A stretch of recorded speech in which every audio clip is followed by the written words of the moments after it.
गायन्ति यं सामगा ज्ञानामस्तित्तदिगतेन मनसा पश्यन्ति यं योगिनो यस्यान्तं न विदुः देवाय तस्मै नमः। अखण्डमण्डलाकारं व्याप्तं येन चराचरं तत्पदं दर्शितं येन तस्मै श्री गुरवे नमः। गुरुर्ब्रह्मा गुरुर्विष्णु गुरुर्देवो महेश्वरः गुरु साक्षात् परब्रह्म तस्मै श्री गुरवे नमः। ॐ बालायुधेजसां त्रिनयनां रक्ताम्बरोल्लासिनीं नानालङ्कृतिराजमानवपुषां बालोडुराशेखरां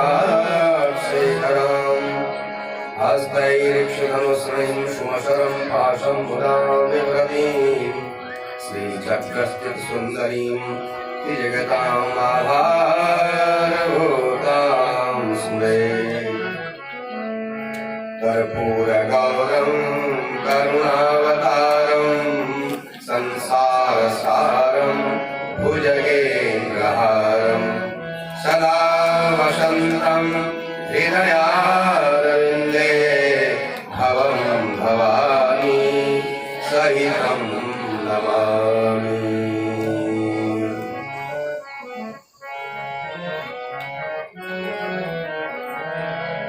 नमामि समीसाननिर्वाणरूपं नमामि समीसाननिर्वाणरूपं विभुं व्यापकं ब्रह्मवेदस्वरूपं विभुं व्यापकं ब्रह्मवेदस्वरूपं निजं निर्गुणं निर्विकल्पं निरीहं निजं निर्गुणं निर्विकल्पं निरीहं चिदाकाशमाकाशवासं भजेऽहं चिदाकाशमाकाशवासं भजेऽहं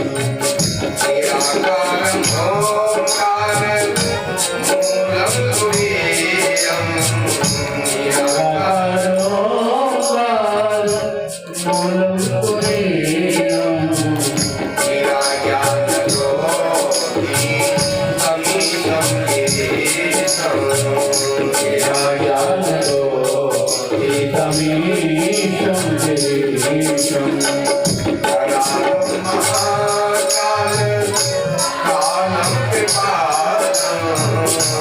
कालं महाकालं कालं कृपालं गुणागार संसारपालं गुणागार संसारपालं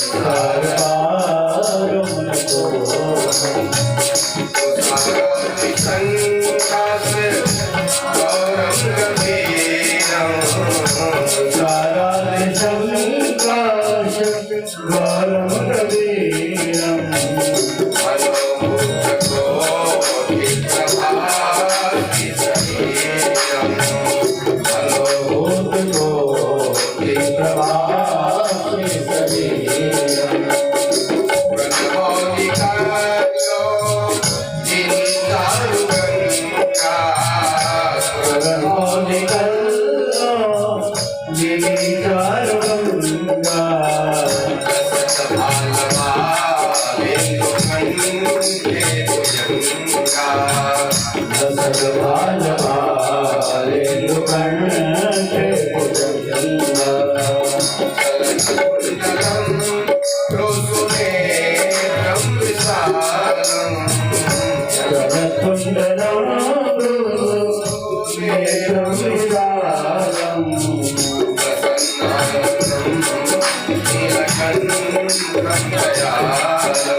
प्रसन्नाननं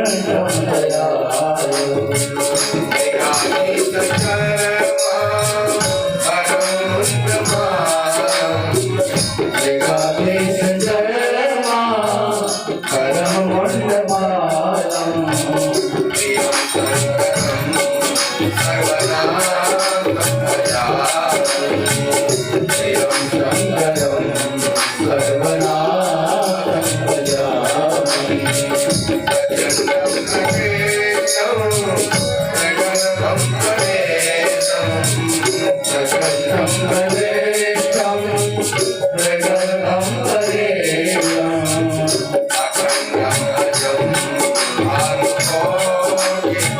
भानुकोटिप्रसादम् अखण्डं भजं भागवोऽतिप्रकाशम्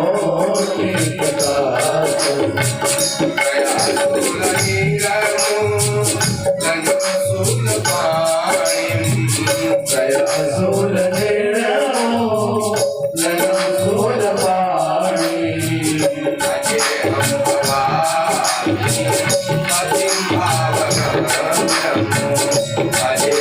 भवामि पतिपावकं कलाभिकल्याण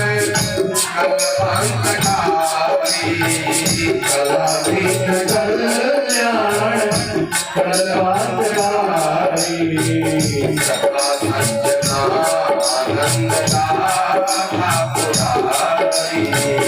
सदा सज्जनानन्ददाता पुरारी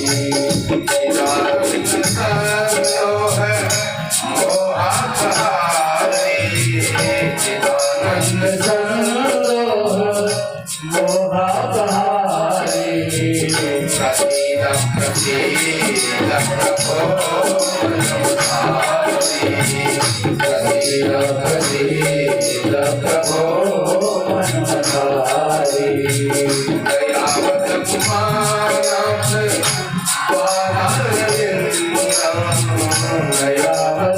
दयावद्रुमानात् पादारविन्दम् भजन्ति अशोके परे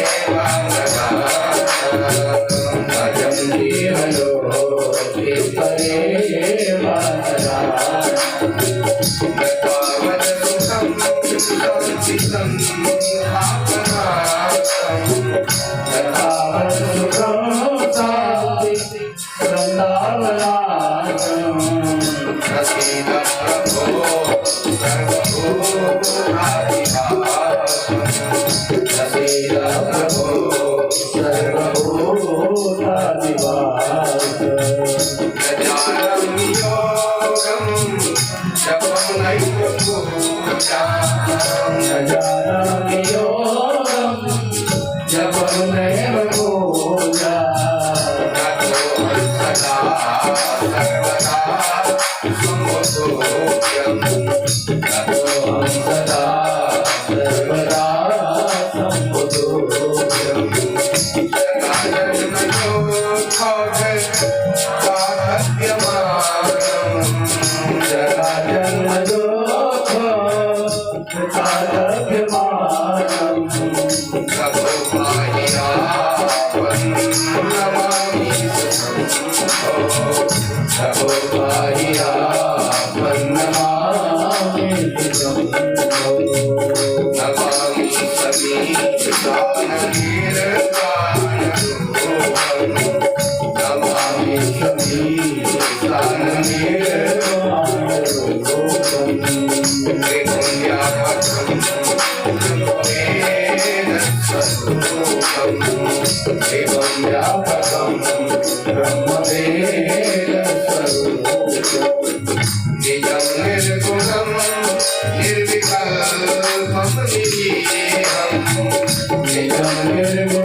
प्रेम से कहिए वृंदावन बिहारी लाल की, हनुमान की, उमापति महादेव की, रामचंद्र की, संत समाज की जय, सत्य सनातन धर्म की जय, सत्य दरबार की जय, भारत माता की जय, गौ माता की जय, गंगा मैया की जय, यमुना मैया की जय, चारों धामों की जय, सभी तीर्थों की जय, उत्तराखंड के सिद्धों की जय, समस्त देवताओं की जय, भक्त और भगवान की जय, कलाकृष्ण मंदिर की जय, हमारे यजमान जी की जय, सूत महाराज की जय, व्यास महाराज की जय, प्रेम से कहिए सौनकादि ऋषियों की जय, शिव महापुराण की जय, भक्त और भगवान की जय, जनता जनार्दन की जय, श्रोता गणों की हर हर महादेव। परम पावन भगवान शंकर की कथा सुनने के लिए उपस्थित हमारे इस कथा मंडप में सभी भक्तगण श्रीमान मुरारी लाल जी के परिवार के द्वारा प्रायोजित उनके सुपुत्र श्री चंद्रशेखर जी के यजमानत्व में आपका इस राधा कृष्ण मंदिर में कथा के विश्राम के उपलक्ष्य में सादर स्वागत है, अभिनंदन है। आज हम देख रहे हैं कि बच्चे भी आए हुए हैं। बच्चों का आना बहुत ही जरूरी है। अगर बच्चे ना आए, जवान ना आए, तो फिर कथा का लाभ ही क्या है बताइए। अब बूढ़े तो सुनते ही हैं, पहले सुनते आए, अब बूढ़े सुनते चले गए, फिर बच्चों का क्या होगा। कथा का मतलब है कि हमारे जीवन की सार्थकता, जीवन का साफल्य, जीवन की सफलता कैसे हो, ये कथा से अनुभव होता है। तो आइए हम पहले आपसे इस बात के लिए क्षमा चाहते हैं कि आपको 11 बजे से यहाँ बैठना पड़ गया। ये बात बाद में होश में आए हम लोग भी कभी कभी होश रहते हैं, बाद में ध्यान आया तो अरे सबका लंच टाइम तो 2 बजे होता है, हमने तो 1 बजे कर दिया। तो इसलिए और माता बहनों को, हमारे सज्जन सयाने लोगों को 11 बजे ही पहुंचना पड़ा, थोड़ा सा विलम्ब हुआ। इन कार्यक्रम में होता ही रहता है, हमारे लोग, हम लोग जो है इनके आदि है। मेरे पास बहुत से लोग पहले आते थे, अब हमने कम कर दिया उनका मिलना। महिलाएं फोन करती थी, पंडित जी कितने बजे आए, ठीक है 11 बजे आना, ठीक 11 बजे आना। वो आती थी 1 बजे और अपने साथ 2-4 और लेके आए। एक के लिए टाइम लिया है, 4 और साथ आ रहे 1 बजे। क्या बात, हमने आपसे बात हुई थी, आपने कहा था कितने बजे, 11 बजे। अभी तो घड़ी में कितने बजे, बोले ऐसे ही हो गया, ये हो जाता है, हो जाता है। तो हम लोग थोड़ा लेट वेट करते ही रहते हैं, हमारे यहाँ सभी थोड़ा विलम्ब हुआ, लेकिन आपका जो लंच टाइम है जिसका वो अभी गड़बड़ नहीं होगा। आज तो ऐसे ही भंडारा है। भगवान की कथा जो है वो इतना बड़ा भोजन है कि उसमें तो भगवान की याद में तो हमें और चीज की याद ही नहीं रहती। शरीर को चाहिए, लेकिन हमारा फिर मन जो है ना वो अपने स्तर से ऊपर उठ जाता है, अपनी जगह से ऊपर उठ जाता है, कहता है भाई अब तुम जो करते हो करो, क्योंकि हमारे अंदर समझ आ जाता है। तो देखिए श्रीमद शिव महापुराण, हर बार श्रीमद दिखाता है मुझसे, शिव महापुराण कथा का ये आपका आज समापन दिवस है, विश्राम दिवस है। हमारे विद्वान पंडित जी लोगों ने प्रातः काल से यजमान जी के हाथ से पूजन करवाया और उसके बाद देवताओं का आवाहन पूजन करने के साथ साथ अलग अलग देवताओं को जिनको आमंत्रित किया जाता है उनको आहुति दी जाती है उनके नाम से, अग्नि के माध्यम से, क्योंकि अग्नि भगवान का मुख है। भगवान के मुख से ही सभी देवता आहुति को ग्रहण करते हैं। होम क्यों किया जाता है, जरा इसको उत्तर कर लेते हैं, फिर आपका कथा सुना। जल्दी तो नहीं है ना खाने की किसी को, नहीं है, बैठे अभी तो जनता आई कहाँ, अभी आएंगे, धीरे धीरे आएंगे, लोग सुनेंगे अब हाँ हो रही है, जब उनको लगेगा आरती होने वाली है फिर आएंगे। तो सुनिए, होम क्यों करते हैं? अरे भाई इतनी देर लगाई, घंटा 2 घंटा लगा दिया होम करने में, एक शर्त डाल देते सारे चीज उसको हो जाता, सुगंध फिर भी आ जाता है। घी भी उड़ेल दे घी जो भी डालना है वही बार में भी डाल देते हो जाता ना हो। नहीं, ऐसा नहीं होता। हमारे यहाँ शास्त्रों में एक विधि है और एक निषेध है। हाँ, विधि का मतलब किसी भी कार्य को करने का विधान। आप मंदिर में जाते हैं, श्रद्धा से जाते हैं, शांति विचारों से जाते हैं, शांति से भगवान की पूजा करते हैं। आप मंदिर में भी आप खुद जैसे बन के जाए तो आप खुद अच्छा लगेगा। तो ये उसका विधि विधान है। एक विधि विधान होता है, एक विधि निषेध होता है। ये शास्त्रीय की बातें हैं। किस काम को कैसे करना चाहिए, इसको जो बताता है उसी का नाम शास्त्र कहते हैं। क्या करना चाहिए, क्या नहीं करना चाहिए। तो देखिए, हवन के लिए क्या कहते हैं? अग्नो प्रास्ता हुए सम्यक आदित्यम प्रतिष्ठते। अग्नि में सम्यक प्रकार से, भली प्रकार से अगर आप आहुति देते हैं विधान के हिसाब से, तो वो आहुति जो है सीधे सूर्य भगवान के पास पहुंचती है। सूर्य सत्य में व्याप्त है। आज क्या जायते वृष्टि ही, जब ये वातावरण में ये होम सामग्री जाती है, वायु के नाम पर वहन कराई जाती है, अग्नि में हम चढ़ाते हैं, अग्नि इसको ग्रहण करते हैं और इसी तत्व को वायु देवता वायुमंडल में वहन करते हैं देवताओं के लिए। और समस्त देवता वायुमंडल में द्युलोक में विराजमान रहते हैं, हमको दिखते नहीं है। देवताओं की विशेषता है कि वो हमको प्रत्यक्ष में नहीं दिखते। देवता तो छोड़ो, भूत भी कभी नहीं दिखते। किसी किसी को दिखते हैं तो उसको लग जाते हैं भूत। क्या होगा, वो वैसे कोई दिखते हैं, सड़क में जा रहे, यहाँ जा रहे, भूत जा रहा है, वहां मत जाना, ऐसा भी करता है कोई। तो भूत प्रेत नहीं दिखते तो देवता भी अप्रकट रहते हैं। तो जो भी देवता है उनके लिए आहुति मंत्रों के अनुसार दी जाती है और वह सूर्य भगवान तक पहुंचती है। वातावरण के जरिए वह समस्त देवताओं में उसका विभाजन हो जाता है। तब क्या होता है, उससे वृष्टि वर्षा होता है। वृष्टि से क्या होता है, अन्न होता है, अन्न से प्रजा का पालन पोषण होता है। इसलिए जैसे यज्ञ यहाँ पर हुआ, ये अकेला हमारे मुरारी लाल जी के लिए नहीं हुआ, हवा तो सबके लिए है ना, यहाँ भी अग्नि सबके लिए है। तो ये सारे संसार के लिए होता है। ये सनातन धर्म की व्यवस्था है कि सारा संसार सुखी हो। हमारे सारे कार्यक्रम धर्म संबंधी जितने काम सनातन धर्म में होते हैं, उनका लक्ष्य सबकी भलाई है। चाहे वो आप उसको अच्छा मानते हो या नहीं मानते हो, लेकिन चाहते हो भलाई। तो यज्ञ का उद्देश्य जन कल्याण है, संसार का कल्याण है। केवल मनुष्य ही नहीं, सभी जीव जंतुओं का कल्याण चाहते हैं यज्ञ के माध्यम से। तो आइए हम आपको, ये तो आपके थोड़ी समझ संक्षेप हमने बात बताई आपको, लेकिन ये बड़ी लंबी चौड़ी कहानी है। अगर आप विधि विधान से भगवान की कथा सुनते हैं तो ये आपके समझ में आती है। मन लगाने पर, मन को हर जगह लगाना पड़ता है।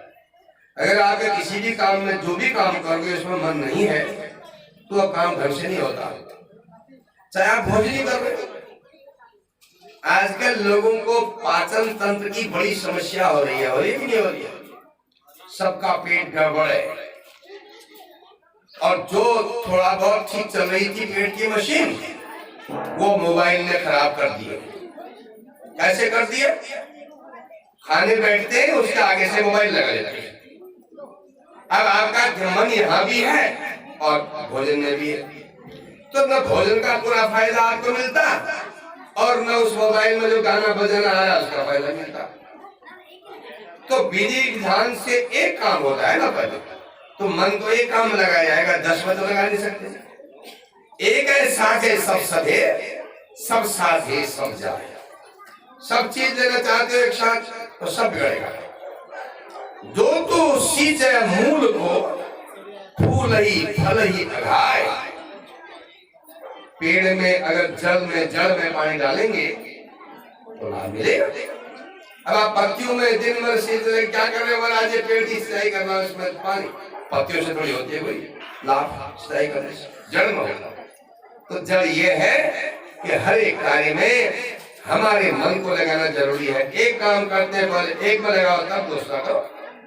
मोबाइल की बुराई नहीं, आप कहोगे पंडित जी बार बार मोबाइल कर रहे, मेरे पास भी मोबाइल रखा हुआ है यहाँ पे, उसी में टाइम देख रहा हूँ मैं। आप सोचते होंगे पंडित जी का घड़ी घड़ी घड़ी घड़ी घड़ी कुछ नहीं। अब मोबाइल ने सबको परास्त कर दिया, घड़ी को भी गर्दन घोट किया। पहले हाथ में घड़ी होती थी सबके, जिसके हाथ में नहीं होगी जेब में रहता था सामने, उसको देखा तो खत्म हो गया। इसके फायदे भी है, हर चीज के फायदे और नफा नुकसान दोनों चीजों का होता है, हर चीज का होता है। घी बहुत बढ़िया होता है, उसके बड़े फायदे हैं। लेकिन आप कहोगे इसके बड़े फायदे हैं, 1 किलो एक दिन खाएंगे तो हो जाएगा, तो हम नाम सकता है पूरा। शहद बहुत बढ़िया चीज है, आप कहोगे मैं तो एक बार में 1 किलो शहद खाऊंगा, तो हर चीज में लाभ और हानि है। तो इसके हम बहुत सारे लाभ ले सकते हैं, ऐसी बात नहीं है, अच्छाइयां है इसमें। तो आइए शिव महापुराण में भगवान का जो शिव जी का व्रत है उसको शिवरात्रि का व्रत कहते हैं। रात्रि का उसमें बड़ा महत्व है, दिन का भी है।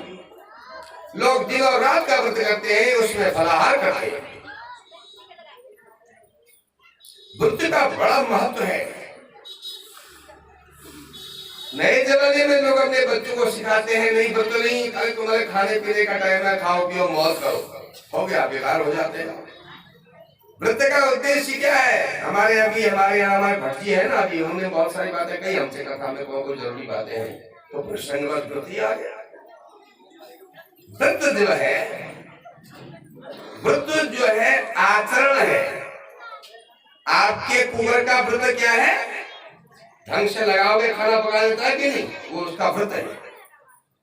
आपकी जो कढ़ाई है उसका व्रत दूसरा है, वो कुकर की तरह नहीं करता काम, उसमें दूसरे ढंग से व्रत है उसका। तवे का व्रत है रोटी बनाना, अब तवे में भात पकाने लगोगे होगा नहीं। तो हर एक बर्तन का मतलब आचरण, उसका व्रत से बर्तन बना है ना, बर्तन से व्रत बना है। तो बर्तन धातु से बना है इसमें। तो देखिए अब जो है व्रत से कैसे लाभ होता है, ध्यान लगा सुनना। ये वास्तव में हमारे नए बच्चों के लिए, युवक युवतियों के लिए भी जानने लायक बात है। कैसे फायदा होता है? कर तो भी लेते हैं शिवरात्रि का व्रत, सभी करते हैं। शिवरात्रि को व्रत करो, बड़ा उत्साह होता है। वो लाओ, वो शकरकंद लाओ, और वो तरुण लाओ, और बेर लाओ, उमंग तो रहती है। लेकिन सब ये बात नहीं जानते इसका मतलब क्या है। देखिए हर चीज के अलग अलग अर्थ होते हैं। सैद्धांतिक अर्थ दूसरा है, व्यवहारिक अर्थ दूसरा है, और धार्मिक अर्थ दूसरा है। धार्मिक अर्थ तो यह है कि आज आप व्रत करोगे, शिव जी की आप पर कृपा रहेगी, कृपा है, आगे भी रहेगी, और आपको संतोष मिलेगा। धार्मिक आचरण से हम प्रसन्न होते हैं, आत्म शांति मिलती है व्रत करने से। अब आते हैं व्यवहारिक कारण क्या है, व्यवहारिक इसका लाभ क्या है व्रत का। व्यवहार में यह है कि धार्मिक तरीके से आप व्रत कर रहे हो तो आपने ख्याल किया होगा, जब आपका व्रत होता है एकादशी का, शिवरात्रि का, तो उस दिन आप जल्दी उठ जाते हैं और आरती को जाकर के घर से बाहर जाते हैं, देखते हैं इधर कोई देख रहा है, मेरी सहेली या सहेला देख रहा है, देखा जल्दी किया तो आपको कहेंगे आप जल्दी उठ गए। अरे आज शिवरात्रि का व्रत है, आपका भी तो होगा, कहते जानना चाहते इसलिए कर रखा है। मत पूछना, ऐसे गड़बड़ हो जाता है, और उसका नहीं हुआ उसको कहना पड़ा हाँ है तो धोखा हो जाएगा, पाप लग जाएगा। आप करो बहुत अच्छा है, तो आपने किया, दूसरा भी प्रभावित हुआ, व्यवहार में उसका लाभ मिल गया, उसको भी शांति मिली। अब इसका सैद्धांतिक अर्थ क्या है, सिद्धांत क्या है? धार्मिक लाभ मिलेगा। उसके साथ साथ आपको पेट हल्का रहेगा, भोजन भी ठीक रहेगा, नींद भी कम आएगी और भगवान के भजन में मन लगेगा। ज्यादा खाओगे तो नींद लगेगी, फलाहार करोगे रात भर भी नींद लगेगी नहीं लगेगी। एक फायदा तो ये हो गया। अब बड़ा फायदा क्या है, हम इसको सरल तरीके से आपको समझाते हैं, देखिए आपके समझ आ जाएगा। किसी भी व्रत का बहुत बड़ा फायदा यह है कि हमारे अंदर जो मशीन है, हमारे शरीर में अलग अलग मशीनें हैं, कहीं गुर्दे हैं, कहीं फेफड़े हैं, कहीं हृदय है, अंग्रेजी में हार्ट कहते हैं, लंग्स कहते हैं, वो सब अलग अलग है कि नहीं? यहाँ कितना बड़ा कारोबार है अंदर का जो हमने कभी देखा भी नहीं। कभी देखा आपने पेट में क्या हो रहा है? कोई क्या, बहुत लोगों को तो पता भी नहीं है क्या क्या है, जिनमें पढ़ा जाना नहीं हो को पता नहीं। तो जो अंदर जो है वहां बहुत बड़ा आराम मिलता है। अंदर एक डॉक्टर बैठा हुआ है, वह आपके अंदर कहीं सिलता है, कहीं प्लास्टर करता है, कहीं रंग लगाता है, अंदर कहीं सफाई करता है, जैसे आप बाथरूम की करते हैं, और सफाई करके उसको अलग जगह भेजता है। जो मतलब की चीज है उसको एक तरफ रखता है, बेमतलब चीज को दूसरी तरफ रखता है। वो सारा काम घर के अंदर हो रहा है, इस बिजली के अंदर हो रहा है। ऐसा कारोबार है। देखो, सोचना जरा, आंख बंद करो तो कुछ नहीं दिखता, आंख खोलो तो सब कुछ दिखता है। इतना ही तो हम जानते हैं, बाकी अंदर क्या हो रहा है। वो जो अंदर देख रेख करने वाला डॉक्टर है, वैद्य है, जो भी है, उसको थोड़ा मौका मिलता है अंदर ठीक ठाक करने का। अब रोज खाते ही रहोगे तो कब वो ठीक करेगा अंदर? अब आप घर में रोज रहोगे, कभी झाड़ू पोछा नहीं लगाओगे, आपका बाथरूम शौचालय कभी साफ नहीं होगा, तो आप मुझे अच्छा लगेगा। ये तो बाहर साफ करते हैं, अंदर तो साफ करते ही नहीं कभी। महालक्ष्मी का समय आता है, खूब झाड़ू लगाते हैं, सफाई करते हैं, चुना करते हैं, मालिश करते हैं, रंग करते हैं, लेकिन अंदर का क्या करते हैं बताइए? वो तो वहां कोई होश ही नहीं है। उसमें तो कुआं समझ रखा है, ठंडा भी डालते हैं, गर्म भी डालते हैं, रात भी खाते हैं, दिन भी खाते हैं। तो वो कहता है ये कहाँ से पागल लोग हैं, बताओ ऐसा आदमी है, मेरे को थोड़ा मेरे सिर पर डालते जा रहा है, मुझे फुर्सत नहीं है काम करने की। थोड़ी फुर्सत तो मिले अंदर की ठीक करने की। उसको फुर्सत भी लगी, आपने व्रत कर लिया। हर महीने में 2 बार एकादशी आती है, तो 15 दिन में मौसम बदलता है, कृष्ण और शुक्ल आता है, तो शरीर के अंदर की व्यवस्था बदलती है। एकादशी को व्रत करते हो तो अंदर आराम हो जाता है और आपका पाचन तंत्र ठीक हो जाता है। चलो भक्ति हक्ति को करो, अरे हमने आप रहा भक्ति, आपकी शक्ति तो रहेगी, ताकि शरीर में बुढ़ापे तक ठीक रहना चाहते हो अपने को, तो बचपन में ज्यादा मत खाओ। खूब खिलाते जाते हैं बच्चों को, अनुसरण जो मर्जी आए। अरे हमको नाप करके अनाज मिला हुआ है, अब जल्दी खत्म कर दोगे तो काम पूरा हो गया। कम खाओगे धीरे धीरे तो काम बढ़िया रहेगा, लंबे समय तक मौका मिलेगा। 100 वर्ष तक हम 100 वर्ष चाहते रहना यहाँ, बिना रोग के स्वस्थ होकर रहना। ये है व्रत का महिमा संक्षेप में बताई। अब और लंबी चौड़ी कहानी है। तो आइए, शिवरात्रि का व्रत था, और शिवरात्रि के व्रत की एक कथा तो आपने कल सुनी। सूत जी ने कहा, अवंती नगरे रम्ये दीक्षितो ऋषि सप्तमः सत्कुलीनः सदाचारः शुभ कर्म परायणः। अवंती नाम की नगरी में, अवंतिका जिसे कहते हैं ना, जो पूरी उम्र आती है, अवंती नाम की नगरी में एक ब्राह्मण रहते थे, उनका नाम था दीक्षित। कुलीन ब्राह्मण थे, सदाचार में रहते थे। ब्राह्मण की पूजा करने का लक्ष्य यही है कि हमें भी सदाचार आवे, हमें भी समझ आवे। तो कुलीन सदाचार अच्छे कर्म में कुशल था। वेद शास्त्र में प्रकांड निष्णात था, उनकी पत्नी भी बड़ी धर्मवती थी। ये बड़े भाग्य की बात है। आदमी धर्मात्मा हो और पत्नी भी धर्मवती हो जाए तो समझ लो गृहस्थ अच्छा हो गया, जीवन अच्छा हो गया। अब आदमी धर्मात्मा हो, पत्नी भौतिकवादी हो तो भी गड़बड़ हो जाएगी, क्योंकि एक पहिए में हवा ठीक है गाड़ी की, दूसरे में है ही नहीं, गाड़ी कैसे चलेगी, या उसमें पंचर जोड़ना पड़ेगा, खराब हो गया, हवा निकल गई। तो भगवान की भक्ति दुनिया में इतनी जरूरी है, उतनी जरूरी घर मकान जमीन जायदाद खाना पीना भी जरूरी नहीं है। कैसे?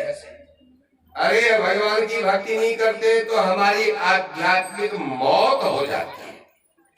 जब आध्यात्मिक मौत होती है तो हम सब में अवगुण ही अवगुण देखते हैं, सब ठगे, सब बेकार है, सब ऐसी है, सब ऐसे लगता है। लेकिन जब हमारी आध्यात्मिक उन्नति होती है तो हर जगह हमको गुण दिखाई देते हैं और धीरे धीरे मौका आने पर भगवान भी दिख जाते हैं, या भगवान का अनुभव हो जाता है, आत्मा का ज्ञान हो जाता है। तो सज्जनों, मनुष्य के जीवन में भगवान का भजन सबसे पहले अनिवार्य है। भगवान का भजन करेंगे तो हमारे शुद्ध विचार आएंगे, शुद्ध विचार आएंगे तो हमारा स्वास्थ्य, मन ठीक रहेगा, मानसिक स्वास्थ्य ठीक रहेगा। अब मानसिक स्वास्थ्य ठीक रहेगा तो शरीर भी ठीक रहेगा। 60 से 70% रोग शरीर में मन से आते हैं, इसलिए मन ठीक रहे उसके लिए अच्छे विचारों की जरूरत होती है। अच्छे विचार हमको सत्संगति से मिलते हैं। सत्संगति से विचार आए तो विवेक आता है। बिनु सत्संग विवेक न होई, बिनु सत्संग विवेक न होई, बिनु सत्संग विवेक न होई,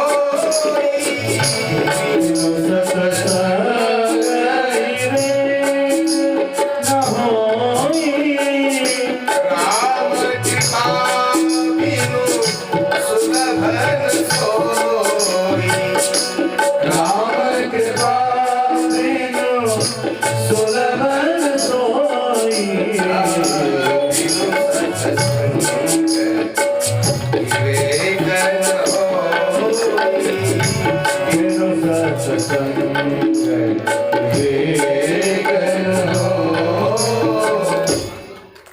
सत्संग के विवेक नहीं आता। विवेक क्या है? हमारे बच्चे स्कूल में अंग्रेजी पढ़ते हैं, ठीक है, वो इंजीनियर बन जाते हैं, वो मास्टर बन जाते हैं, वो अच्छी नौकरी में लग जाते हैं, वो आजकल जो कंपटीशन चल रहा है धन कमाने का उसमें भी आगे बढ़ जाते हैं। लेकिन एक समय ऐसा आता है उनको लगता है मेरे हाथ में कुछ भी नहीं आया। क्या हमारा जीवन खूब रुपया कमा करके जमा करना, और क्या हमारा जीवन खाना पीना सोना यही है? तो फिर तो हम तो जानवर से बदतर हैं। ये तो कुत्ते को बिना कुछ किए मिल रहा है।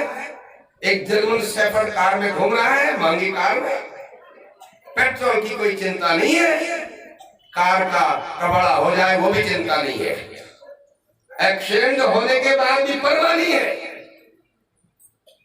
हमसे तो अच्छा हुआ है क्योंकि कार हमारी है। हमारे पति पत्नी में अब उसके कारण झगड़ा हो रहा है, रुपये खर्च हो रहे हैं, अब उधर ले जाना पड़ेगा, उधर ले जाना पड़ेगा, रात भर नींद नहीं आ रही है, हमसे ठाट तो उसके है, फिर तो कुछ नहीं करना पड़ता। हम कहते कुत्ता है, हमसे बड़ा है वो। अगर इतना ही है, पैसे कमाओ, गाड़ी खरीदो, मकान बनाओ, जमीन खरीदो, तो फिर तो व्यवहार है, कुछ नहीं है। फिर यह नहीं है। मनुष्य जीवन का लक्ष्य है अपने जड़ को प्राप्त करना। जैसे पानी का लक्ष्य है समुद्र तक पहुंचना। आप पानी को कहीं पर गिराओ, जहां नीचे को ढाल होगी वहीं को बहेगा समुद्र की तरफ। वो समुद्र से मिलना चाहता है। दीपक जलाओ, वो सीधे ऊपर को जाता है। वो सूर्य से मिलना चाहता है, क्योंकि अग्नि का स्रोत है सूर्य।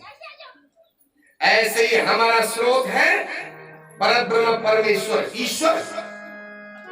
उसकी प्राप्ति हमारे जीवन का परम लक्ष्य होना चाहिए। संसार में काम करो, ऐसा नहीं है कि साहब आप देखो धन से काम चलता है, धन के बिना काम नहीं चलेगा। कलयुग में अर्थ प्रधान है, लेकिन अपने भविष्य के बारे में भी सोचो। धन आ गया, आप क्या करें इसका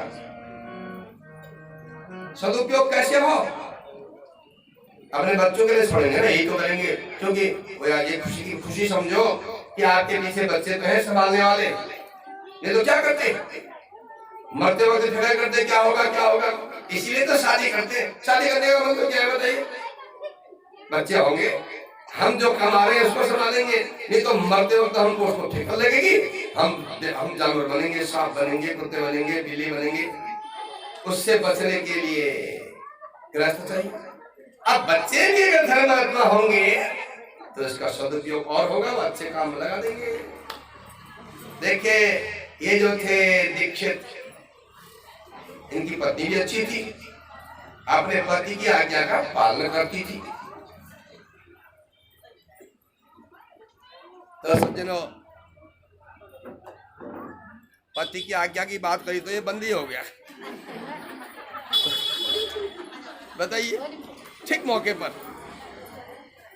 आप देखिए, आपको सुनाई दे रहा होगा, उनके दो पुत्र थे, सुनिधि और वेदनिधि। बड़े बेटे का नाम था सुनिधि और छोटे बेटे का नाम था वेदनिधि। कितने बढ़िया नाम है। दोनों को पढ़ाया उन्होंने, लेकिन छोटा बेटा को संगत में पड़ गया। अब समझ में आ गई बात। सत्संगत में तो ज्ञान विवेक आता है। विवेक किसे कहते हैं? जिसमें सत और असत का ज्ञान हो जाए। क्या ठीक है, क्या गलत है, क्या सच है, क्या झूठा है, इस ज्ञान का नाम ही विवेक कहते हैं। तो देखिए, बड़ा बेटा तो विवेकवान हो गया वेद शास्त्र पढ़ के, और छोटा बेटा कुसंगत में जाने से चरित्रहीन हो गया। आहा, जब मर्जी आए वो खा ले, जहां मर्जी आए वहीं खा दे। बहुत लोग ऐसे ही करते, उनको खाने की परवाह नहीं है, कैसे बना, किसने बनाया, ठीक है नहीं है, खाना चाहिए, मिलना चाहिए, वो खाई जाते हैं। हम अब ये कहना नहीं चाहते हो सब बात खाने के बारे में ज्यादा गड़बड़ हो जाएगा ना। लोग कहेंगे पंडित जी ने हमारा जो है कैटरिंग का काम ही बंद करवा दिया है। वो चर्चा ठीक नहीं है, वो तो आप भी जानते हैं।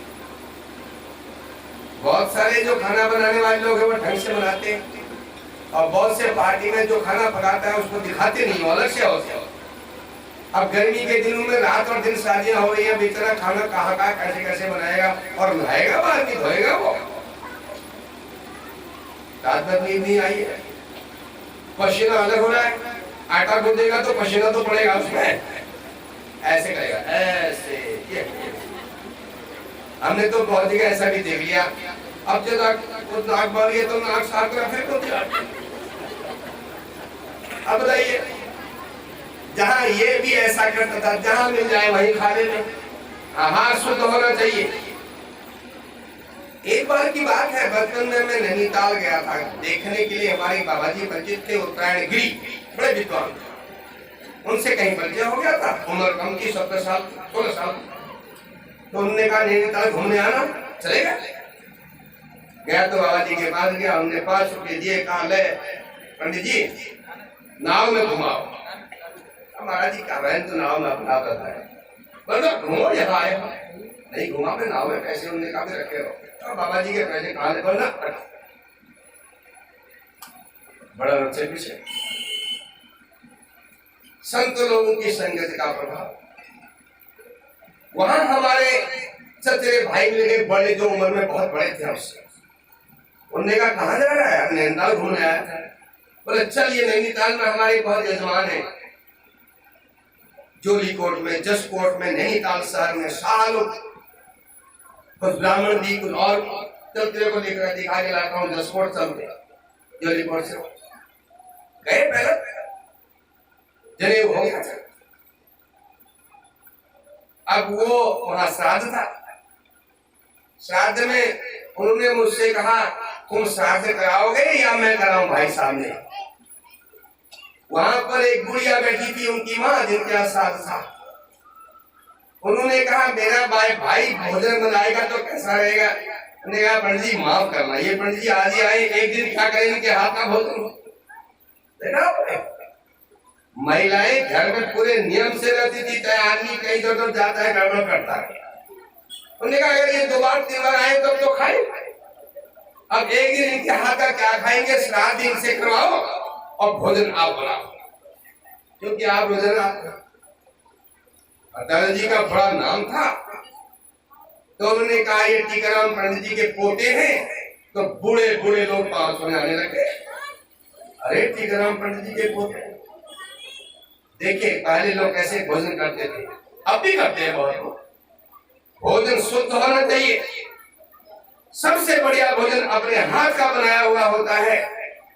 माता बहनों को ये शुभ अवसर हमेशा मिला रहता है। लेकिन कभी कभी मन भटक जाता है तो कहते हैं रोज घर में पकाते हैं, जरा होटल में खा के आते हैं। 1 महीने जितना पुण्य कमाया था वो सब गड्ढे में डाल के आ गया। बताइए हो और तल, हो और तलने वाला। तो देखिए ये जो ब्राह्मण का बेटा था ये कुसंगति में पड़ गया। और कुसंगति में ऐसे पड़ गया कि धीरे धीरे वैश्याओं के यहाँ जाने लगा। माँ बाप को पता चल गया, उन्हें समझाया, डांटा फटकारा, कहाँ मानने वाला था। जब ये व्यसन आदमी को लग जाते हैं फिर नहीं छोड़ते उसको। वो छोड़ना चाहता है लेकिन व्यसन नहीं छोड़ता। हम चाय छोड़ना चाहते हैं लेकिन तब छोड़ोगे जब चाय तुमको छोड़े। ये दुनिया का नियम है। यहाँ जब किसी चीज को पकड़ लिया वो तुमको ज्यादा पकड़ लेती है। इसलिए सोच समझ के पकड़ो, इस चीज को पकड़ो। खतरा है बहुत। थोड़ा सुंदरता देखी, स्वाद देखा, मगन हो गए, लग गए और हो गया जिंदगी खराब हो गई। अपने घर से चोर करके जितने पैसे पिताजी कमाते थे, बड़ा भाई कमाता था, चोर चोर करके वैश्याओं का नाच देखा। ज्यादा पैसा जिस दिन हाथ न किया वैश्याओं के साथ ही रहता। माँ बाप की बात भी नहीं मानी। आप ख्याल कर लीजिए, दुनिया में दुर्व्यसनी बनने के लिए MBA नहीं करना पड़ता, BTC BEd भी नहीं करना पड़ता। करना पड़ता है? बीड़ी सिगरेट सीखने के लिए कोई ट्रेनिंग होती है? बिना ट्रेनिंग के मुख से धुआं तो निकालता है, नाक से भी निकाल देता है। पढ़ने के लिए बाप भी करता है, माँ भी करती है, ट्यूटर भी रखा है, स्कूल में सब पढ़ रहे बच्चे, साथी भी करते हैं, होशियार बच्चे। लेकिन पढ़ने का पढ़ता नहीं है, नहीं आता है उसको। लेकिन गलत चीजें बिना बताया जाती है, कुसंगत से। अब जब वो चीजें पकड़ लेती हैं फिर छोड़ती नहीं है कभी हाथ। इसीलिए एक तो कहते हैं भाई सत्संगति में जाओ, भागवत कथा सुनो तो आपको अंदर विश्वास आ जाएगा, हिम्मत आ जाएगी, जीवन सुधर जाएगा। हमने इसका दृष्टांत पहले दूसरे दिन सुनाया था, एक चोर का, आपको पता होगा दिन जो आएगा। अब एक बार की बात है, दीक्षित जी को राजा ने अपने राजमहल में बुलाया, क्योंकि वो बड़े विद्वान थे। जब राजमहल में बुलाया तो उन्होंने उनको दक्षिणा में सोना तो दिया ही, और सोने की अंगूठी की दी, बढ़िया सी अंगूठी। अंगुल्याभरणं श्रेष्ठं प्रसन्नेन दास। प्रसन्न होकर के राजा ने अंगुल्याभरण कहते हैं, अंगूठी दे दी, भारी अंगूठी, तोले भर के अंगूठी। पंडित जी खराए तो अपनी पत्नी को सौंप दिया। वो तो भाई का ही करना पड़ेगा, काले अंगूठी संभाल। अब वो अंगूठी अपने घरवाली को दी उन्होंने। बेटा दूर से देख रहा था, देखने कहाँ रखती है, उसने सोचा थोड़ी देर रखूंगी, वही आले में रख दिया जहाँ पर अपने कपड़े छिपा रखे थे। उस दिन मौका देख करके वो अंगूठी वहां से निकाल ली, छोटे तो ठाठ हो गए। उसको ठाट मानता है ना, और पकड़ी अंगूठी चल दिया वैश्या के पास और वैश्या से कहा मैं तेरे लिए बढ़िया सोने की अंगूठी लाया हूं, चल मुझे नाच दिखा और मैं इतने दिन तक तेरे साथ रहूंगा। हाँ बढ़िया बढ़िया, क्योंकि उसको तो धन से मतलब है ना। बस कुछ दिनों के बाद मैं अपने घर आ गया। एक दिन वो वैश्या जो थी बड़ी सुंदर नाचती थी, बड़ी नर्तकी थी, नामी नर्तकी। राजा के महल में एक आयोजन में, एक उत्सव में उसी वैश्या को राजा के महल में बुलाया गया। अब जब राजा देखने के लिए सब लोग उसका नाच देखने लगे, उसने हाथ इधर से उधर किया तो हाथ में वही अंगूठी पहनी थी जो राजा ने कभी विद्वान पंडित जी दीक्षित को दी थी। उसने कहा ये तो अंगूठी मेरी है, मैंने पंडित जी को दी थी, पंडित जी ने इसको दे दी क्या? राजा का दिमाग गड़बड़ाया ना। जब आपके घर में कोई चीज हो जाए तो कभी कभी जो आदमी से आप बात कर रहे होते थे या जो आया था उसी वक्त हो जाता है, होती है चीज वही और बाद में मिल जाती है। हम सोच रहे थे मन है। राजा ने उसी समय पंडित जी को निमंत्रण भेजा। पंडित जी दौड़े दौड़े राजा के महल में आए। राजा ने पंडित जी का बड़ा स्वागत किया और आसन बैठने के लिए दिया बढ़िया सा। उनकी पूजा करके कहा पंडित जी मैं आपसे एक चीज मांगता हूँ। राजा बताइए। आपको याद है हमने आपको एक दिन एक अंगूठी दी थी, वो अंगूठी मुझे दे दीजिए तो थोड़ी देर के लिए। मैंने कहा मैंने अपने पति को सौंप दिया, मैं लेके आता। ब्राह्मण ने कहा, दीक्षित ने कहा। पंडित जी घर गए, घर वाले से कहा अंगूठी निकाल जल्दी से, उस दिन देर के लिए मैं। पंडित आई ने इधर ढूंढा उधर ढूंढा, ढूंढते ढूंढते थक गई, कहाँ मिले। अब पंडित जी बड़े परेशान। राजा का आदेश है अंगूठी चाहिए, कहाँ गई अंगूठी? मुझे तो मिली नहीं, कैसे मिले? पंडित जी उदास हो गए, अंदर के भागे कहा अभी नहीं मिल रही है, जब मिल जाएगी तो मैं आपके पास ले आऊंगा। राजा ने कहा ये क्या है? देखो ये अंगूठी थी। हाँ हाँ यही थी। तो आपके पास कैसे आ गई? कहा महाराज ये बड़ी विचित्र कथा है, इसलिए तो मैंने आपसे कहा। बात ये थी जब वो नर्तकी नाच रही थी, राजा ने उससे कहा ये अंगूठी रुको, इधर आओ, यहाँ अंगूठी देखा। उसने निकाली अंगूठी, उसमें तो राजा का नाम था। उसने देखा नहीं, कहा ये अंगूठी तुम्हारे पास कहां से आई? वो तो आनाकानी करने लगी, इधर उधर की बात करने लगी। राजा ने कहा सच बता, नहीं तो अभी तो जेल में बंद कर देते। अब डर के मारे बता ना। कहा मेरे पास वो जो वेद निधि नाम का है ना ब्राह्मण दीक्षित का बेटा, वो आता है, उसने दिया अंगूठी मेरे को। पंडित जी से कहा पंडित जी ये अंगूठी एक वैश्या से मुझे मिली है, आपका बेटा कुछ संगति में पड़ गया है, उसने इस वैश्या को ये अंगूठी दे दी थी और यहाँ हमारे उत्सव में वह नाच रही थी, उसके हाथ में मैंने देखी तो उससे अभी ले ली है। और महाराज आप अपने बच्चे को संभालिए, उसका जीवन शायद अब बेकार होने लगा है। ब्राह्मण को तो बड़ी बेइज्जती हो गई। जिसके घर में कुपुत्र पैदा हो जाता है, शास्त्र कहते हैं उसके 7 पीढ़ी के भीतर नरक में चले जाते हैं, कस जाते हैं। देखिए एक जगह हम कथा कर रहे थे, मौका बाद में एक आदमी ने कहा पंडित जी ये बात तो आपने ठीक नहीं कही। क्या? कहा जिसका बेटा बेकार है उसको बाप को दंड मिलना चाहिए, उसको मिलता है। बोला बाप की क्या गलती? बाप ने तो क्या पाल पोस के बड़ा बना दिया, लड़का गलती है तो बाप को भी दंड। अरे पागल आदमी, तेरा लड़का चोरी करेगा और भाग जाएगा तो पुलिस तुझे पकड़ के ले जाएगी नहीं ले जाएगी? बोला हाँ ले तो जाएगी। तो कुछ ही है बेटा, तेरा बेटा बेटा तो तेरा है ना, तो उसके कर्मों का फल तू ही तो भोगेगा। हाँ तो 7 पीढ़ी के भीतर नरक चले जाते हैं, ऐसा शास्त्र में कहा गया है। सज्जनों ब्राह्मण को बड़ी लज्जा हो गई। शास्त्र में ध्यान दीजिए, अगर संतान गुणवान है, बेटी गुणवती है या बेटा गुणवान है, तो लोग कहते हैं जिनके बेटी इतनी अच्छी है उनके माँ बाप कितने अच्छे नहीं होंगे, भले माँ बाप धूर्त क्यों न हो। धूर्त माँ बाप की अगर अच्छी संतान पैदा हो जाए तो माँ बाप का नाम हो जाता है। लोग कहते हैं जिनका बेटा इतना अच्छा है माँ बाप कितने अच्छे नहीं होंगे। लेकिन माँ बाप बड़े पुण्यात्मा हो, भले हो, और संतान बेकार हो जाए तो लोग कहते हैं इसकी संतान इतनी खतरनाक है, उसके माँ बाप कितने धूर्त होंगे। तो इसलिए संतान के कर्म का फल माँ बाप को और पितरों को ही भोगना पड़ता है।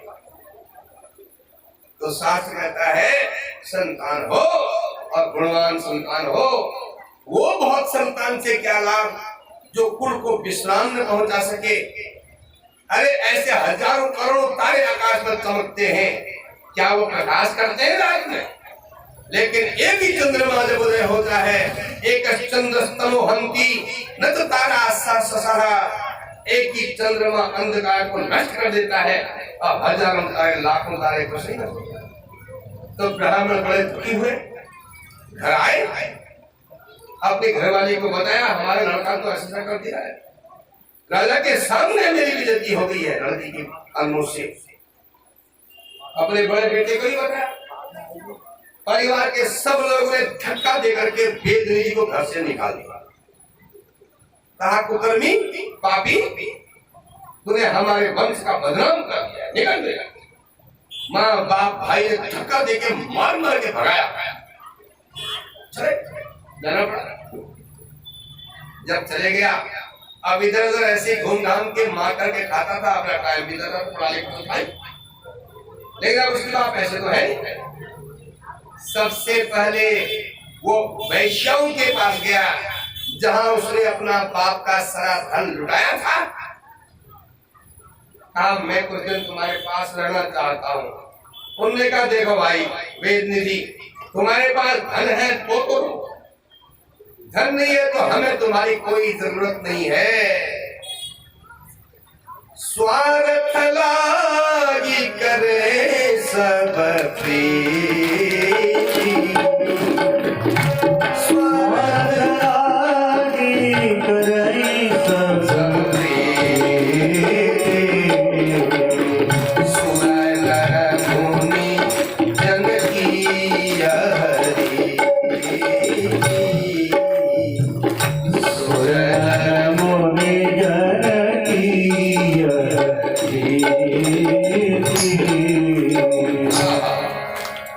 कहाँ जाए, इधर जाए उधर जाए उधर जाए, ऐसे समय बीताता रहा। एक दिन की बात है, शिवरात्रि आ गई। दिन भर लोगों के घर में मारने जाना था, सबने कहा हमारा तो आज व्रत है भाई, हम तुमको कहाँ से खिलाएं भोजन, सबका व्रत है। ये भी दिन भर भूखा रह गया। अब शाम के समय पर सब लोग अपनी अपनी पत्नियों के साथ शिव जी के बड़े मंदिर की तरफ जा रहे थे।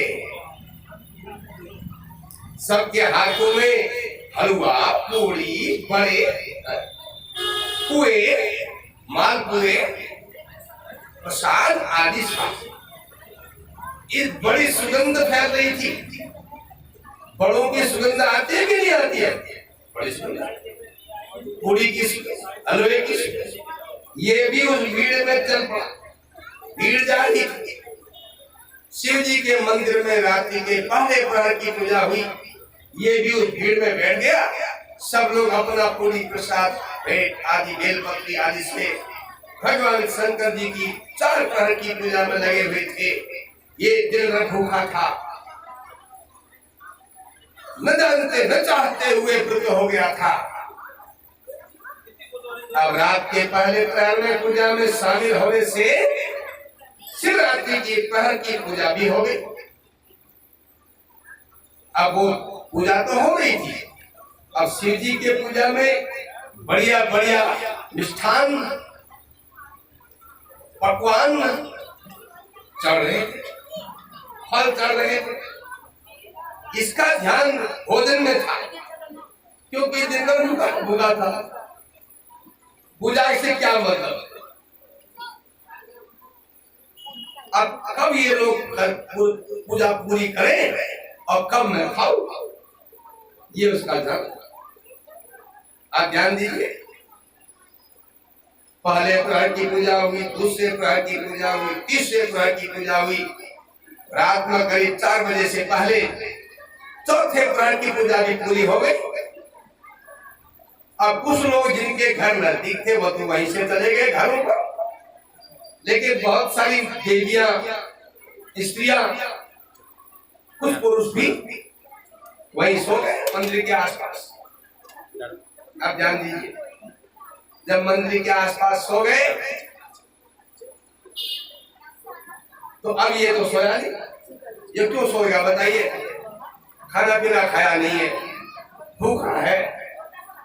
अब ये सो गए, अब मेरा खाने का समय भी आ गया। बड़ा खुश हुआ, अच्छा हुआ, सब सो गए।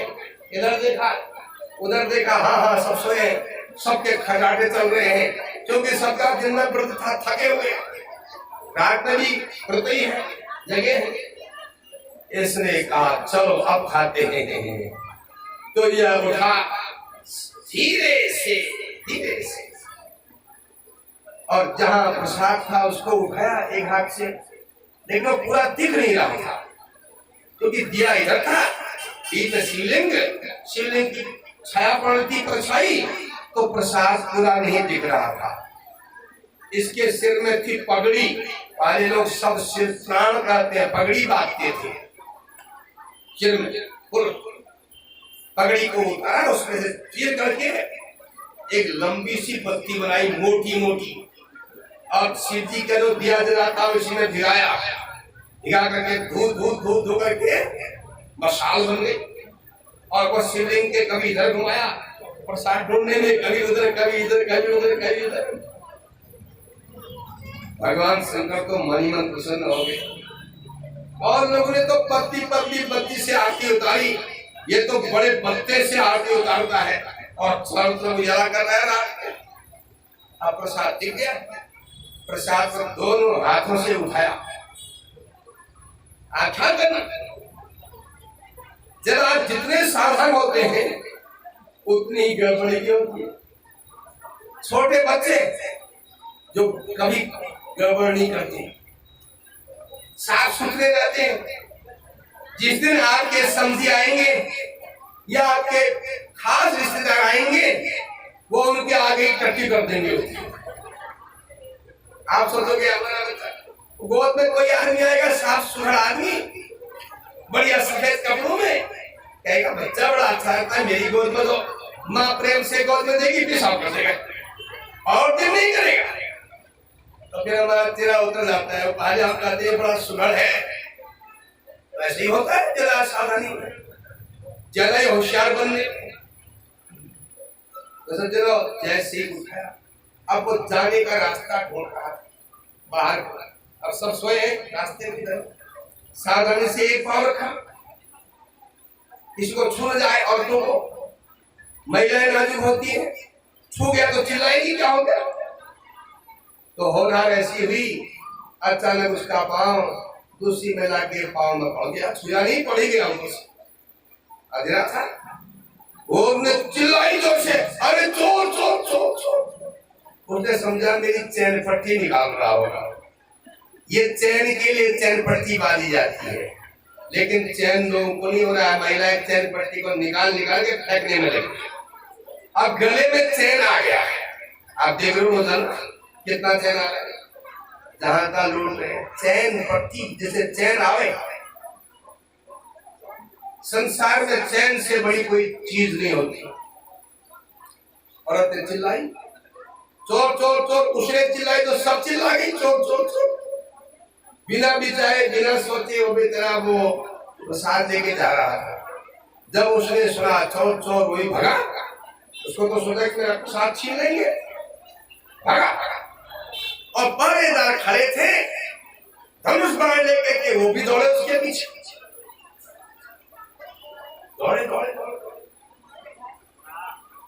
और जब वो हाथ नहीं आया तो उन्होंने लगाया निशाना और बाण मार दिया उस पर, और बाण लग गया, वो धड़ाम से गिर गया, प्रसाद सहित गिर गया। यद्यपि शिव जी का प्रसाद सन्यासियों का होता है, उन्हीं का हक होता है, लेकिन उसकी परवाह इसको क्या, इसको पेट भूख लगी, मरता क्या नहीं करता, हो गया मरी गया, मर गया, हाथ का प्रसाद है, मर गया। इधर से विकराल यमदूत ले जाने के लिए आए, दूसरी तरफ से शंकर भगवान के गण आ गए। शंकर भगवान के गणों ने कहा तुम कौन हो जो इसके प्राणों को ले जा रहे हो? कहा हम यमदूत हैं महाराज। यमदूत क्यों ले जा रहे हो इसके प्राणों? कहा ये महापापी है, जिंदगी भर पाप किया, माँ बाप के धन चुराया, उनका अपमान किया, उनकी बदनामी करी, समाज में कोई भी अच्छे काम नहीं किए। अरे मूर्खो, कोई अच्छे काम नहीं किए, लेकिन मरते वक्त तो अच्छे काम किया। शिवरात्रि का दिन भर व्रत किया, रात भर जागरण किया, उसके बाद शिव जी का प्रसाद लेके मरा। इसलिए इसके बराबर पुण्य आत्मा आप कोई नहीं है, इसलिए इसको तुम नहीं ले जा सकते। लड़ाई इतनी बढ़ गई कि यमराज के पास पहुंच गए। यमराज ने कहा भैया क्या कर दिया तुमने, इसको लेके आ रहे हो? यमदूतों ने कहा भगवान हमको पहले ये बताओ, आप एक आप ही स्वामी है कि दुनिया में कोई और भी है?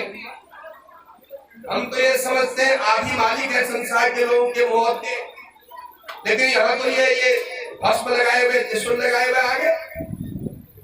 हमने कहा भैया ठीक है, तुम्हारी समझ नहीं आई बात, ये शंकर भगवान के गण हैं, इसने पाप तो किए थे, लेकिन इसके प्राण ने उन पापों के प्रभाव से तुमको देख लिया, तुमने इसके प्राण हरण किए, बस इतना काम काफी है, अब तो ये शिव लोक में ही जाएगा।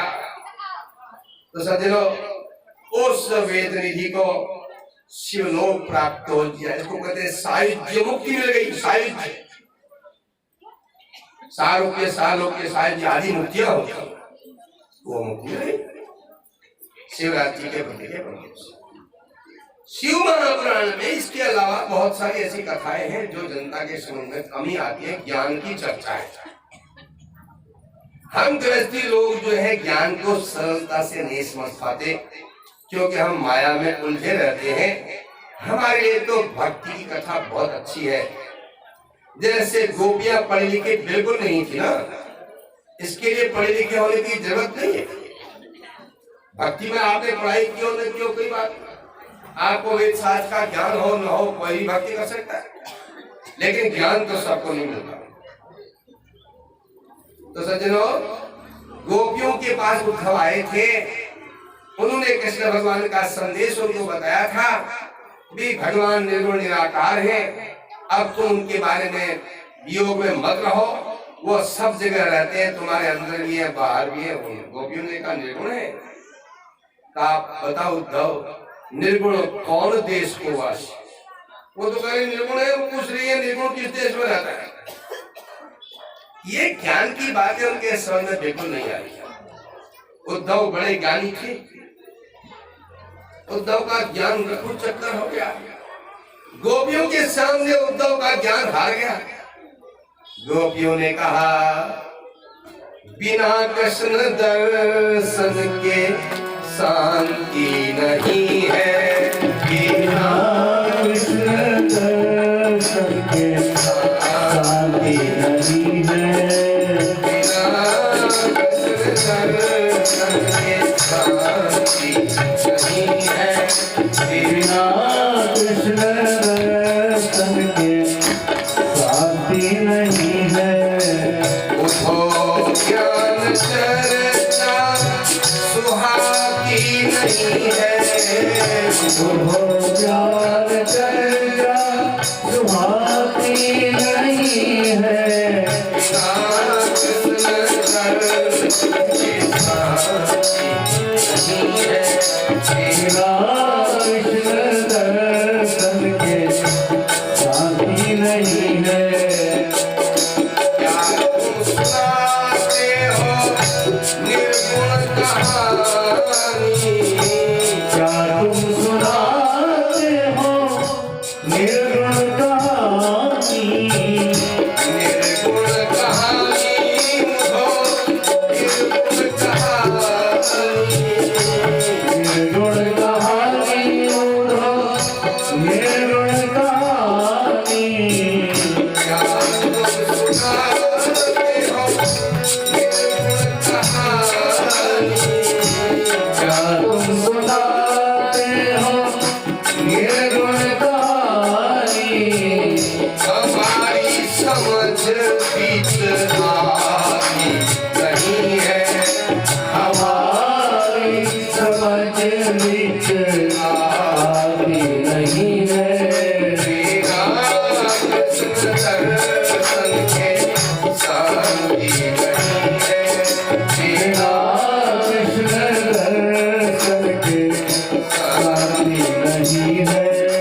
दिल के अंदर में मोहन की मूरत, बसी दिल के अंदर में मोहन की मूरत, मोहन की मूरत, मोहन की मूरत, मोहन की मूरत, मोहन की मूरत, बसी दिल के अंदर है मोहन की मूरत, बसी दिल के अंदर है मोहन की मूरत, घड़ी पल कभी दूर जाती नहीं है, घड़ी पल कभी दूर जाती नहीं है, हो ज्ञान चर्चा सुहाती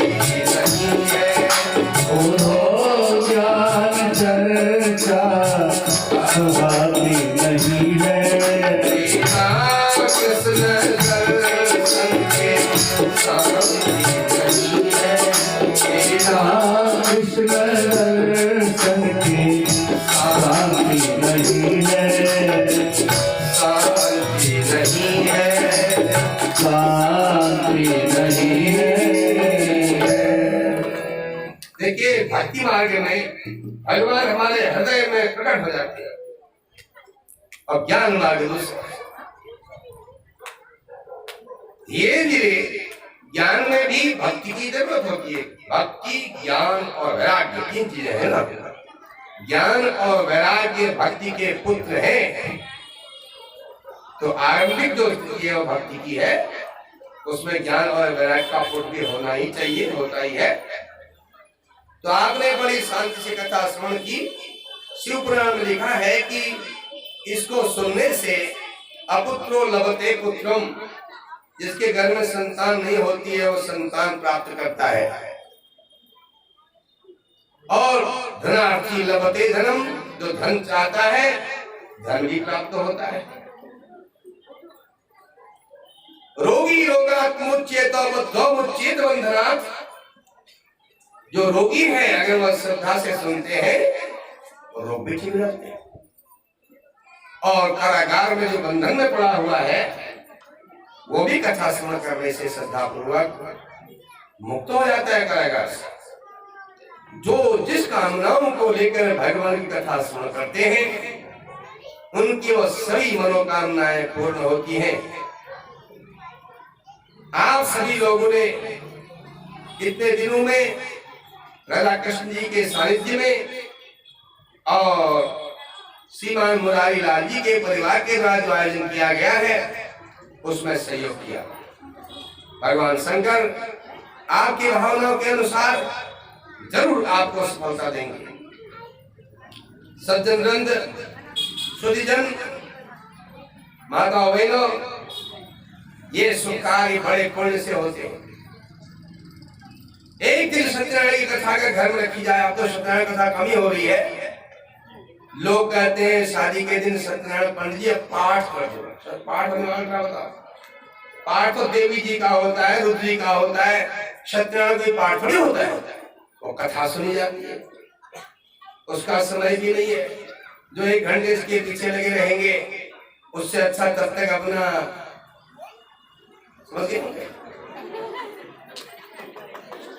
ये कर लेंगे। जब भी कोई काम करे तो वो ध्यान हमारा ऐसे हो जाता है। तो सत्यनारायण कथा में भी पति पत्नी का झगड़ा होने लग जाता है। छोटे छोटे काम के लिए झगड़ा हो जाता है आजकल। कहा इतने दिनों के कार्यक्रम, इतने लंबे आयोजन, जिसमें भीड़ इकट्ठी करनी है। अब तो घर में एक आदमी के आने में भी बड़ी आफत होती है कि नहीं होती?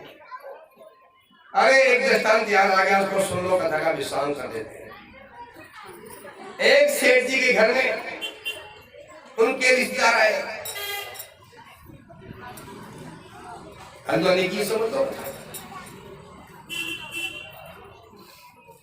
बच्चों ने पूछा, घरवाले ने पूछा, क्या भगे मन है? सेठ जी ने कहा, अरे जो हमारे अतिथि खाते हैं, जो चाहते हैं वो खिलाओ भाई। उनसे पूछा, हमने कहा जो आपकी श्रद्धा हो बनाइएगा, मैं तो सभी कुछ दे दूंगा, रोटी भी होगी, पूरी भी, जो आप चाहते हैं।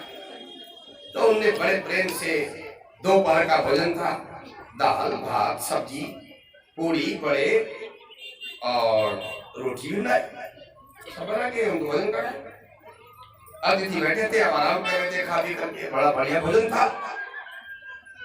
अब घरवाली ने कहा अपने बड़े बेटे से पूछो अपने पिता से शाम को क्या भोजन बनाना है।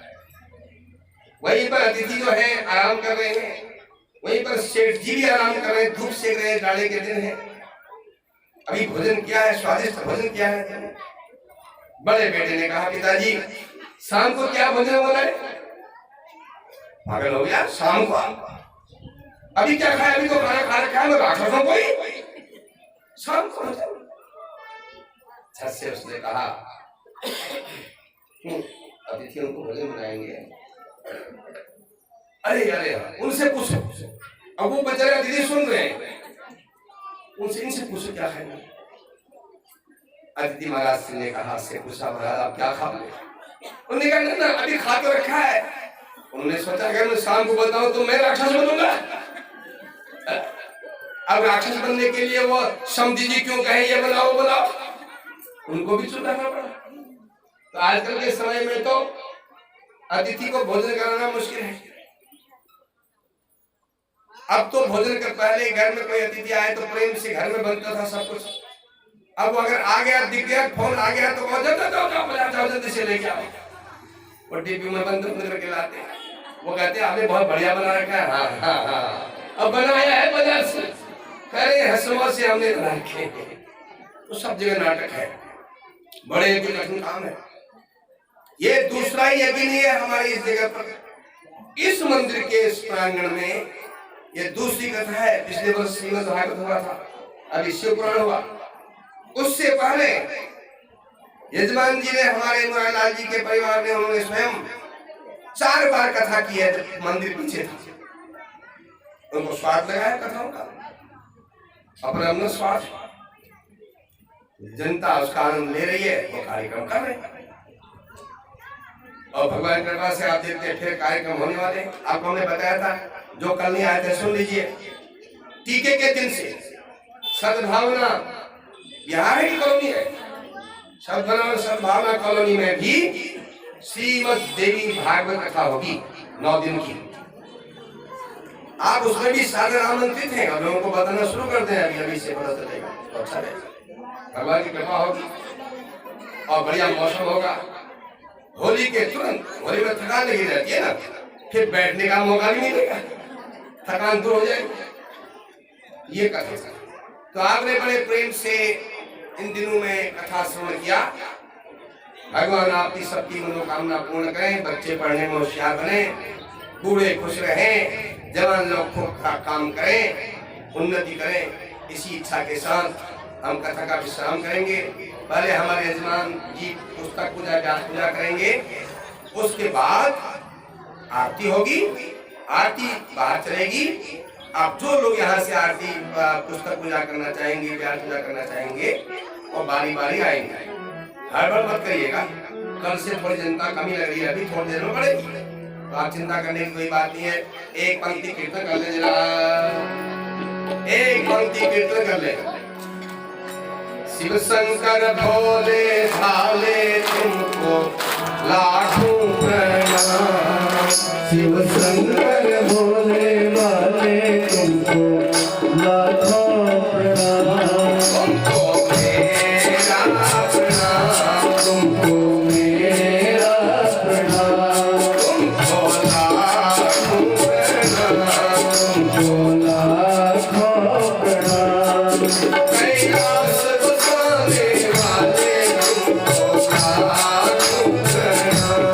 तुमको लाखों प्रणाम। तुमको मेरा प्रणाम।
आरती होगी, आप देखें थोड़ी देर प्रतीक्षा करनी पड़ती है आपको।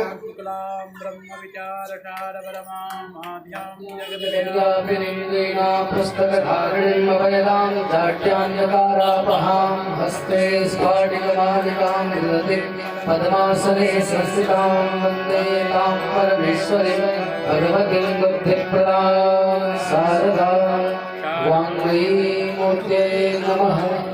सर्वोपचारार्थे गन्धाक्षरपुष्पाणि समर्पयामि। नमो देव्ये महादेव्ये शिवायै सततं नमः। नमः प्रकृते भद्रायै निहताः प्रणताः सदाम्। रौद्रायै नमो नित्यायै गौर्ये धात्रे नमो नमः। ज्योत्स्नायै चन्द्ररूपिण्यै सहायै सुतं नमः। व्यासाय विष्णुरूपाय व्यासरूपाय विष्णवे नमो वै ब्रह्मनिधये वासिष्ठाय नमो नमः। चतुर्वदनो ब्रह्मादिबाहुर्वदने अभारलोचन संभ्रमर्वाण वादरायणे व्यासाय नमः सुगाय नमः। सौनकादिभ्यो नमः। सर्वोपचारार्थे गन्धाक्षरपुष्पाणि समर्पयामि। ब्रह्मणो ब्रह्मवर्चसे जायतां महाराज राजन्यः सोरभिभ्यो दिव्यादे महारथो जायतां नो वृद्धेर्मोढाडवनासुः सप्ते पुरन्दरोधाविष्टो रथेशाः सवेयो जुवास्य यजमानशबीरो जायतां निकामेनः पर्जन्यो परिभद् भगवत्यो नो भदयः पचन्तां योगक्षेमो नः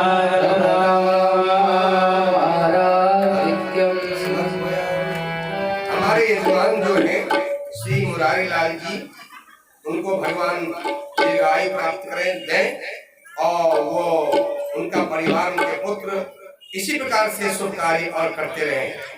अगले कार्य की प्रतीक्षा के साथ अब कथा का विश्राम होता है।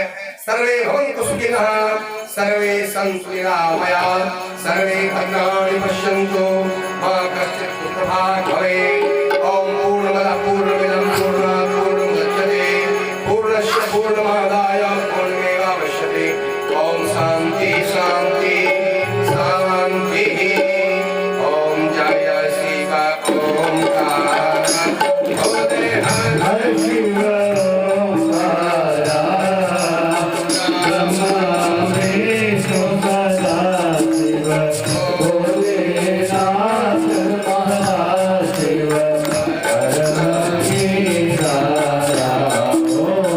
हर हर हर महादेव।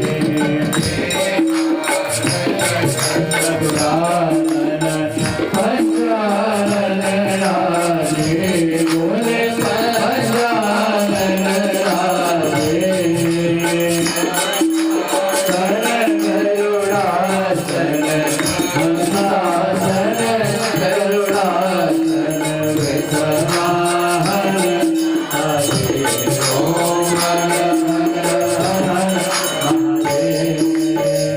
ओ भुजनाथ चतुर भुज दस भुज देखो रे बोले दस भुज देखो रे तीनों रूप निरखता रूप निरखता त्रिभुवन जन मोह ओम हर हर हर महादेव। अक्षमाला वनमाला रुद्रमाला धारी बोले रुद्रमाला धारी मृगमन दोहे मृगमन दोहे आले शशि धारी ओम हर हर हर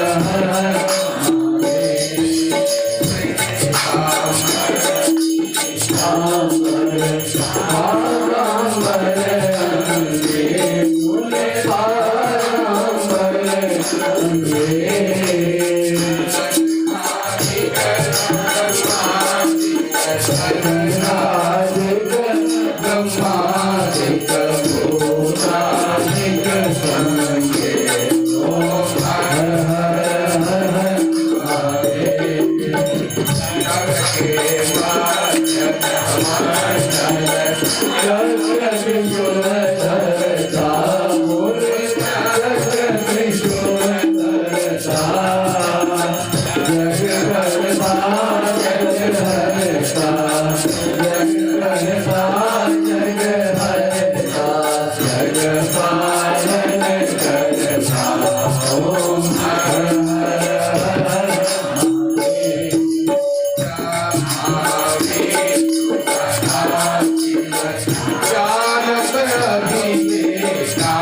भोले जानत अमितेगा प्रणवाक्षर के मस्ती प्रणवाक्षर के मस्ती ये तीनों निशान ओम हर हर हर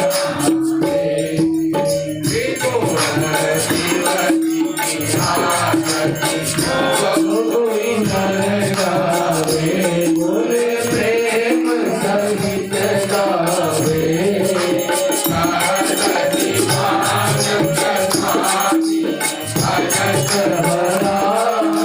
स्वामी मनवांचित फल पावे हर हर हर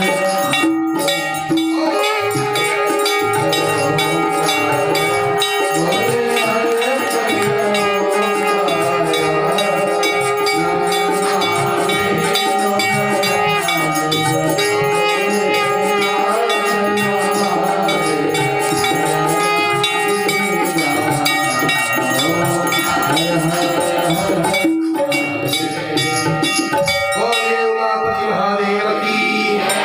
सभी लोग मन से पुष्प अर्पित करेंगे। आपकी तरफ से यजमान जी आप फूल अर्पित करेंगे, पुष्पांजलि होगी। ओम जय जय